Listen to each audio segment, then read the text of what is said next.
Parte 5. El escudo rojo. Justo antes de la fundación y el establecimiento de la NASA, hubo un importante acontecimiento histórico que contiene la clave para entender el motivo de sus mentiras, y la firma del Tratado de la ONU sobre la Antártida. Antes de analizar este acontecimiento, es necesario examinar la teoría del Big Bang. Y cualquier referencia histórica a dicho fenómeno antes de que la teoría fuera establecida en 1929, por Edwin Hubble, quien fue influenciado por el trabajo de Albert Einstein y Georges Lemay. Al rastrear las creencias y teorías sobre los orígenes del mundo que habitamos, a través de la historia, descubrí varios relatos creacionistas, principalmente de naturaleza similar a la visión abrahámica de la creación. También encontré varias obras de filósofos y científicos, como Aristóteles, Immanuel Kant, Johannes Kepler e Isaac Newton, que proponían una teoría de la naturaleza infinita del universo.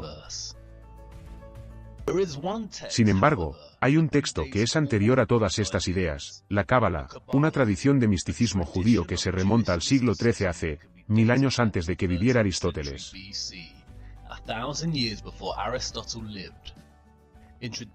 Según la interpretación tradicional, se dice que tiene su origen en la época del Edén. El relato de la Cábala sobre el origen de la Tierra y el universo es complejo. Pero el resumen de su visión puede entenderse a través de su concepto de Ein Sof, que se traduce como interminable o infinito.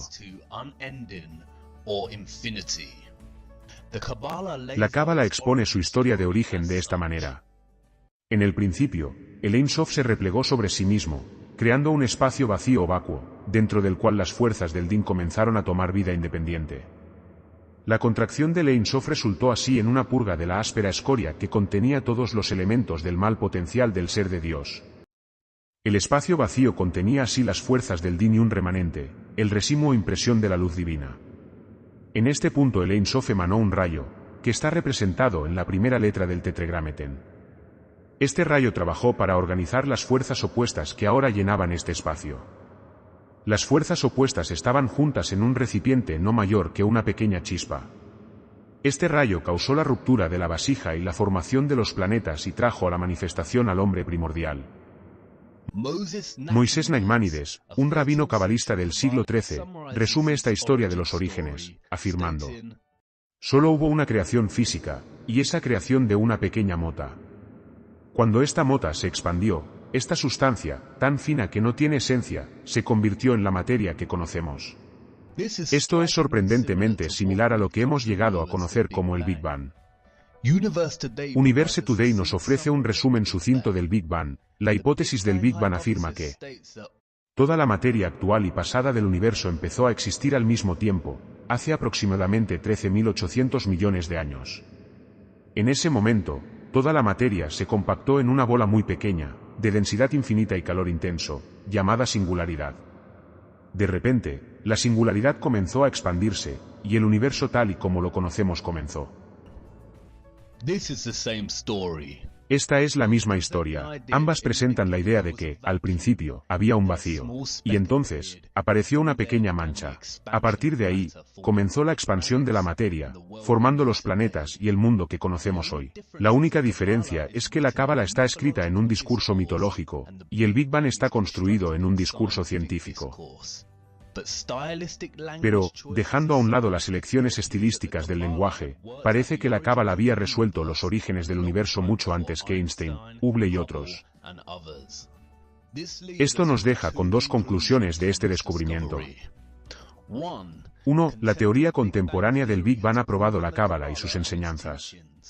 Todas las personas que creen en esta teoría deberían buscar un rabino cabalista para aprender más sobre lo que creen. 2. La teoría contemporánea del Big Bang fue robada de la Cábala, en cuyo caso ninguna de las dos es correcta y todo es una gran mentira. Volveré a esta historia de los orígenes, en breve. Pero, antes de hacerlo, es esencial que veamos algunas de las enseñanzas esotéricas de la Cábala. Cábala, en hebreo, significa recibir o recibir oralmente. Las enseñanzas secretas y esotéricas de su misticismo fueron enseñadas oralmente, escritas en códigos, numerologías y símbolos. El simbolismo y la numerología son especialmente importantes en el misticismo cabalístico. Muchos libros de la Cábala son de naturaleza extremadamente críptica, especialmente el libro del Zohar, que se traduce como esplendor, y el libro de Bahía, que se traduce como iluminación. Se ha considerado que ambos textos están codificados con gematria, que es una forma de numerología, en la que las letras tienen números correspondientes. Un ejemplo muy conocido de gematria hebrea es la palabra chi, que se traduce como vivo, y está compuesta por dos letras hebreas que suman el número 18. Esto ha hecho que el número 18 sea un número de la suerte para los judíos. Y los regalos de dinero en múltiplos de 18 son muy populares. Los símbolos son igualmente importantes en la Cábala, y se han utilizado como método para transmitir el significado y sus enseñanzas secretas, desde sus inicios. Algunos de estos símbolos son ampliamente reconocidos. Por ejemplo, el árbol de la vida de la Cábala, o el cefiro, el hamza, o quizás el más famoso, la estrella de 6 puntas, el hexagrama, o lo que ahora se conoce como la estrella de David, y el símbolo que adorna la bandera de Israel.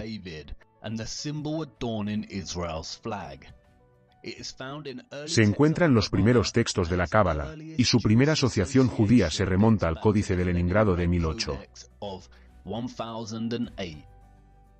Es esta estrella de 6 puntas en la que me gustaría centrarme ahora. Porque, como ves, no siempre fue el símbolo de Israel. Tampoco es exclusivo del judaísmo. Para entender la historia oculta de este símbolo, debemos viajar primero al año 1760, cuando Mayer Amschel Bauer regresa a Frankfurt para hacerse cargo de los negocios de su difunto padre en materia de préstamos de dinero. Antes de su muerte, y en ausencia de su hijo, el padre de Mayer había montado un escudo de armas en la fachada de la entrada de la casa de contadores, para hacer honor a su nombre. El signo presenta un hexagrama sobre un escudo rojo. Fue por este signo que Bauer cambió su apellido. Roth es rojo en alemán, y Schild es signo en alemán. Así que adoptó el nombre y pasó a ser conocido como Mayer Amschel Rothschild. Cuando el negocio de Mayer comenzó a prosperar, debido a su descubrimiento de prestar dinero a los gobiernos, en lugar de a los individuos, reclutó a Adam Weishaupt para crear la Orden de los Illuminati, que se completó y estableció el 1 de mayo de 1776. Poco después, Weishaupt fusionó las doctrinas secretas de los Illuminati con la Orden Continental de los Francmasones, que fue fundada en 1717, y en gran medida pacífica hasta esta fusión.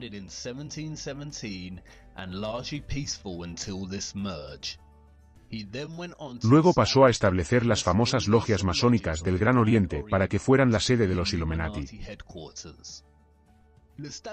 Al establecer esta orden, Weishaupt reclutó a 2000 seguidores, entre los que se encontraban los hombres más intelectuales de las artes, la educación, la ciencia, las finanzas y la industria.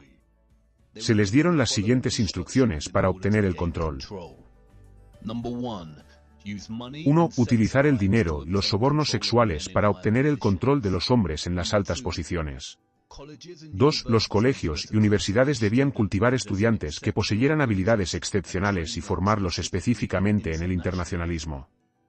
3. Todas las personas influyentes debían ser utilizadas como agentes y colocadas detrás de las escenas de todos los gobiernos como expertos y especialistas. 4. Obtener el control absoluto de la prensa. Pronto comenzó el afán de control y poder. Enviando literatura a París para provocar los estallidos de la Revolución Francesa, el mensajero de Adam Weishaupt fue alcanzado por un rayo, revelando el texto contenido en su interior, que esbozaba los planes para provocar dicha revolución. Las autoridades bávaras se apoderaron del texto y el gobierno publicó los detalles de sus doctrinas en un texto, titulado Los escritos originales de la Orden y Secta de los Illuminati.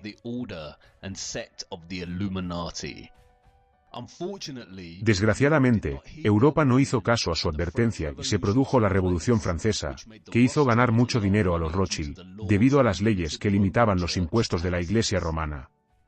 En 1798, John Robinson, uno de los principales intelectuales de su tiempo, y profesor de la Universidad de Edimburgo, publicó el libro Proofs of a Conspiracy Against the Religions and Governments of Europe, carried on in the Secret Meetings of Freemasons, Illuminati and Secret Societies.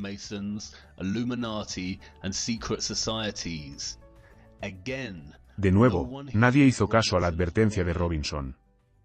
En 1812, Mayer Rothschild murió, y estableció leyes específicas para la casa de Rothschild, que son: 1. Solo los hombres entraran en el negocio. 2. Casarse entre sí para conservar la fortuna. 3. El hijo mayor del hijo mayor se convertirá en el jefe de la familia. Tras su muerte, los hijos de Mayer abandonaron Frankfurt y establecieron bancos en las principales ciudades europeas. Nathan Rothschild se trasladó a Londres a los 21 años, donde estableció una casa bancaria. Durante las guerras napoleónicas, los 5 hermanos Rothschild trabajaron para proporcionar oro tanto al ejército de Wellington, a través de Nathan en Inglaterra, como al de Napoleón, a través de Jacob en Francia, estableciendo así una fórmula que mantendrían hasta nuestros días. Exactamente esto: financiar a ambos bandos de cada guerra y enriquecerse en el proceso y después. La guerra napoleónica obligó a Gran Bretaña, y a muchos otros países de Europa, a pedir prestadas enormes sumas de dinero al Banco Rothschild, con tasas de interés que nunca serían capaces de pagar. Además, manipularon el mercado de valores. Durante la guerra, los especuladores observaban el valor de los bonos de guerra británicos de Nathan Rothschild, en un intento de adivinar quién ganaría la guerra. Poco después de terminar la batalla, y mucho antes de que nadie supiera quién era el vencedor, Rothschild comenzó a vender bonos. Todo el mundo asumió que esto significaba que Napoleón había ganado y que Europa había perdido. Siguieron las ventas de pánico. Y, cuando los precios se desplomaron, Nathan compró la mayoría de estos bonos. La propiedad de estos bonos de alto valor significaba que los Rothschild eran literalmente dueños del Banco de Inglaterra. A partir de ese momento, los intereses de la corona británica y de los Rothschild se entrelazaron tanto, que los Rothschild recibieron títulos de nobleza. Nathan dijo famosamente: "No me importa que Marioneta se coloque en el trono de Inglaterra para gobernar el imperio en el que el sol nunca se pone. El hombre que controla el suministro de dinero de Gran Bretaña controla el imperio británico, y yo controlo el suministro de dinero británico". Los Rothschilds usaron su control del Banco de Inglaterra para reemplazar el método de envío de oro de país a país. Y, en su lugar, utilizaron una red bancaria europea para establecer un sistema de débitos y créditos en papel, el mismo sistema que utilizamos hoy. Al final de este periodo, la familia Rothschild controlaba la mitad de la riqueza de todo el mundo. Durante el siglo XIX, los Rothschild se hicieron con el control de las operaciones financieras de la Iglesia Católica, en todo el mundo, y comenzaron a establecer sus bancos en Estados Unidos. También empezaron a obtener el control en otras áreas de la industria. En 1862, los Rothschild utilizaron a uno de los suyos, John D. Rockefeller, para formar una compañía petrolera llamada Standard Oil, que pasó a dominar a toda la competencia, y fue financiada hasta la prominencia por los Rothschild. Los Rockefeller pasarían a liderar el petróleo, a establecer la gran farmacia, y a ser dueños de todas las universidades del sistema educativo de los Estados Unidos. El poder y la influencia de los Rothschild crecieron a través de los tentáculos de cada industria, como se planeó con el establecimiento de los Illuminati. Hacia finales del siglo XIX, y antes de establecer su importante presencia bancaria dominante en los Estados Unidos, los Rothschild fundaron el Congreso Sionista, para promover el sionismo, un movimiento político con el único objetivo de trasladar a todos los judíos a un singular Estado-nación judío, y organizaron su primera reunión en Múnich.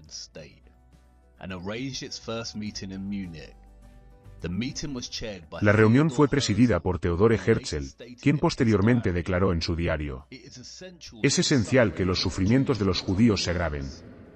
Esto ayudará a la realización de nuestros planes. Tengo una idea excelente. Induciré a los antisemitas a liquidar la riqueza judía. Los antisemitas nos ayudarán de este modo, ya que reforzarán la persecución y la opresión de los judíos. Los antisemitas serán nuestros mejores amigos. El hijo menor de Jacob Rothschild también visitó Palestina durante este tiempo y suministró fondos para establecer las primeras colonias judías allí. El plan de los Rothschild para establecer Israel y su propio país de propiedad de los Rothschild estaba en marcha. Pero, no sería hasta muchos años más tarde que ese plan se hizo realidad. Note el hexagrama en las banderas en el Congreso sionista. En 1910, los planes estaban en marcha en los Estados Unidos para establecer el Banco de Propiedad Central de los Rothschild, la Reserva Federal. Los planes para un Banco Central de los Estados Unidos se encontraron con una fuerte oposición de algunas de las figuras más ricas de la época. Los tres opositores más importantes y poderosos eran Benjamin Guggenheim, Isidor Straus, jefe de los grandes almacenes Macy's, y John Jacob Astor, uno de los hombres más ricos del mundo y buen amigo del genial inventor Nikola Tesla. Su riqueza total en aquella época era de $500 millones. Según los estándares actuales, eso equivaldría a casi $11.000 millones. Sin embargo, la oposición no duró mucho. Convenientemente para los Rothschild, los tres poderosos opositores murieron a bordo del Titanic, cuando se hundió en 1912. Casualmente, fue el títere de los Illuminati, J.P. Morgan, quien financió y construyó el Titanic, y quien también estaba muy interesado en establecer la Reserva Federal. Canceló su billete en el Titanic en el último momento. El congresista Charles Lindbergh dijo lo siguiente, después de la aprobación de la Ley de la Reserva Federal en 1913. Esta Ley de la Reserva Federal establece el fideicomiso más gigantesco de la Tierra.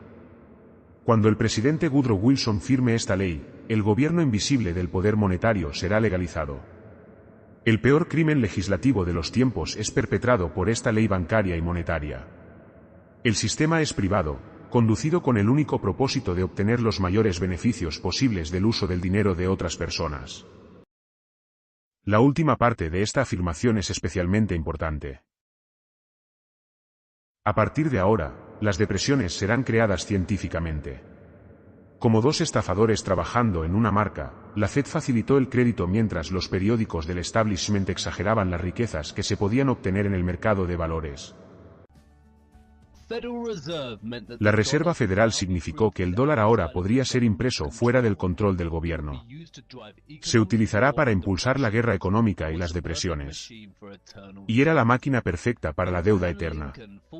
Abraham Lincoln luchó contra el establecimiento de este método, y comenzó a imprimir su propio dinero libre de deuda, lo que se llamó greenbacks, durante la Guerra Civil Americana.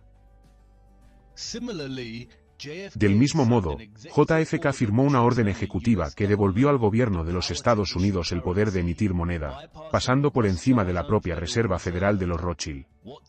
¿Qué tienen en común estos dos presidentes? Querían imprimir dólares para el pueblo estadounidense, en contra de los deseos del sistema Rothschild, y ambos fueron asesinados. Durante la Primera Guerra Mundial, vemos la misma fórmula de guerra de los Rothschild.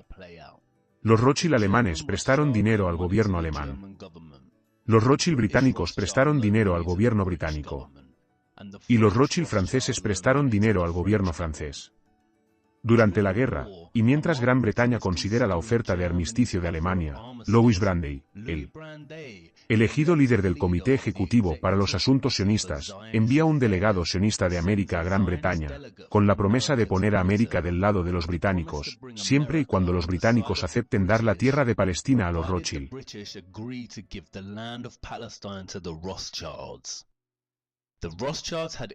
Los Rothschilds tenían interés en el lejano oriente.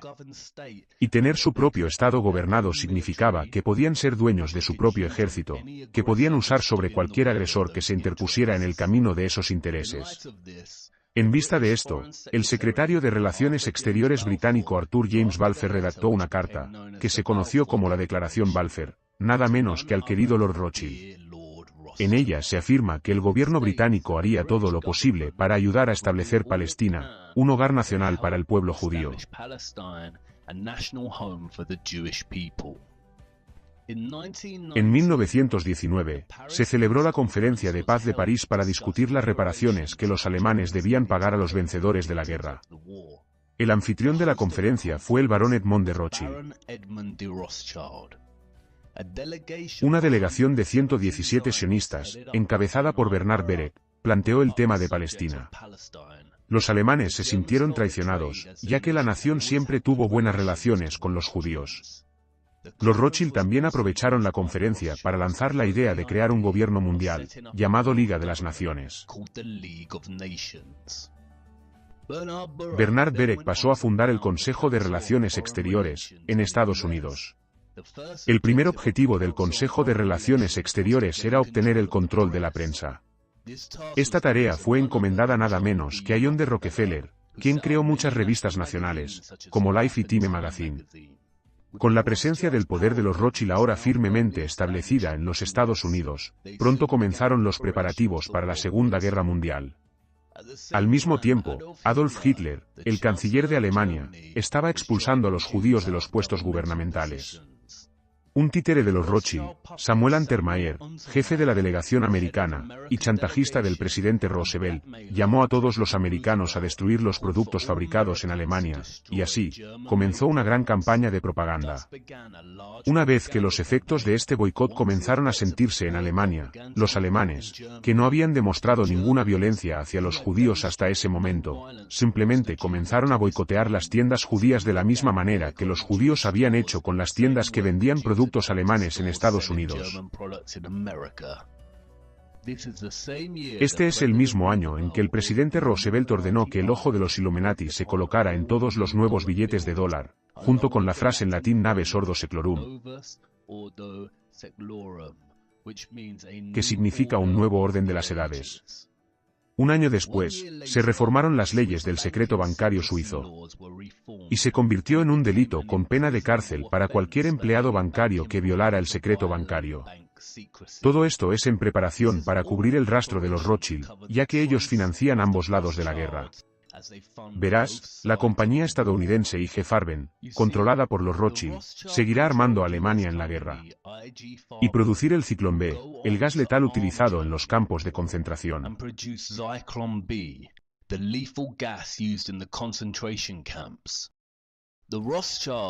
Los Rothschild también financiaron a la IBM estadounidense, que proporcionó en el suministro máquinas a los nazis para producir las tarjetas perforadas que ayudaron a organizar y gestionar la identificación inicial y la expulsión de los judíos, la confiscación de sus bienes y su eventual exterminio.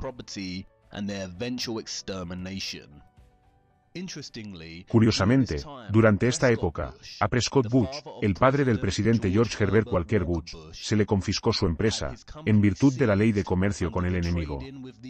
Estaba financiando a Hitler desde Estados Unidos, mientras los soldados americanos luchaban contra los alemanes.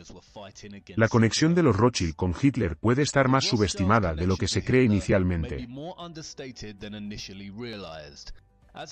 Como afirma Hans-Jürgen Kohler en su libro Inside de Gestapo, la abuela de Adolf Hitler, María, era una sirvienta en la mansión de los Rothschild. La guerra estaba muy coreografiada y solo tenía en mente los intereses de los Rothschild. Como el sionista Isaac Greenbaum, en un discurso ante el Consejo Ejecutivo Sionista, lo expresó de forma tan sucinta: una vaca en Palestina vale más que todos los judíos de Polonia. Esta pieza de propaganda pretendía asustar a los supervivientes judíos haciéndoles creer que su único lugar seguro era Israel. Al final de la guerra, en 1945, los Rothschild no solo se beneficiaron financieramente, sino que su visión de una Liga de Naciones se hizo realidad con el establecimiento de las Naciones Unidas. Los británicos declararon que no habría más inmigración de judíos a Palestina, para proteger a los palestinos. Pero, después de la Segunda Guerra Mundial, los británicos transfirieron el control de Palestina a las Naciones Unidas. Las Naciones Unidas dividieron Palestina en dos estados, uno sionista y otro árabe, y Jerusalén quedaría como zona internacional a compartir por todas las confesiones religiosas. En los años siguientes, los israelíes lanzan una serie de ataques militares contra los palestinos árabes, provocando un éxodo masivo. Se crea la agencia de inteligencia secreta israelí, el Mossad. Su lema es: por medio del engaño harás la guerra.